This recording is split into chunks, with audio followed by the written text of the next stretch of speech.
নমস্কার বন্ধুরা, স্বাগতম আমাদের চ্যানেল। আজকের ভিডিওটি অত্যন্ত গুরুত্বপূর্ণ একটি বিষয় নিয়ে আলোচনা করতে যাচ্ছি, যা আমাদের জীবন এবং পরিবারের উপর বিশাল প্রভাব ফেলতে পারে।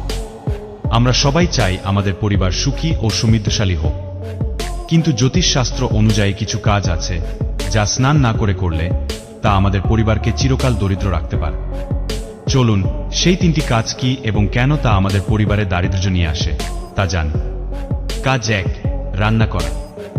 রান্না করা একটি অত্যন্ত গুরুত্বপূর্ণ কাজ যা প্রতিদিনের জীবনে মহিলারা করে থাকেন। জ্যোতিষশাস্ত্র অনুযায়ী স্নান না করে রান্না করলে তা পরিবারের আর্থিক অবস্থার উপর নেতিবাচক প্রভাব ফেলে। রান্না হলো এমন একটি কাজ যা পরিবারের সকলের পুষ্টি ও স্বাস্থ্য বজায় রাখে।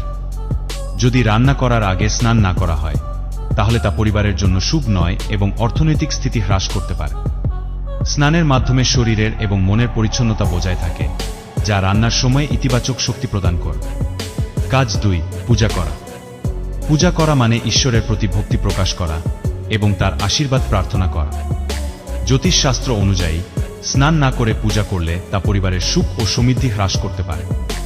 স্নানের মাধ্যমে শরীর ও মন পরিষ্কার হয়ে যায়, যা পূজার সময় আত্মার পবিত্রতা বজায় রাখতে সাহায্য করে।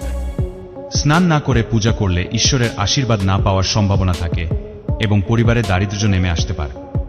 কাজ 3, অতিথি সেবা করা। অতিথি সেবা করা আমাদের সমাজে খুবই গুরুত্বপূর্ণ এবং মহিলারা এই কাজে বিশেষ ভূমিকা পালন করে থাকেন। জ্যোতিষশাস্ত্র অনুযায়ী স্নান না করে অতিথি সেবা করলে তা পরিবারের আর্থিক অবস্থার উপর নেতিবাচক প্রভাব ফেলতে পারে। অতিথিদের প্রতি আমাদের শ্রদ্ধা ও ভালোবাসা প্রদর্শন করা উচিত এবং তাদের সেবায় আমাদের পরিচ্ছন্নতা বজায় রাখা উচিত। স্নান না করে অতিথি সেবা করলে তা অপমানজনক হতে পারে এবং পরিবারের সুখ ও সমৃদ্ধি হ্রাস করতে পারে।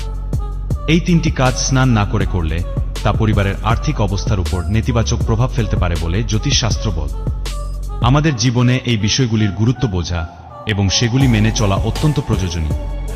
তাই প্রতিদিনের কাজ শুরু করার আগে স্নান করা অত্যন্ত জরুরি।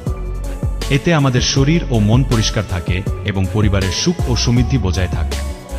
বন্ধুরা, যদি এই ভিডিওটি আপনাদের ভালো লেগে থাকে তাহলে অবশ্যই লাইক দিন, শেয়ার করুন এবং আমাদের চ্যানেলটি সাবস্ক্রাইব করুন।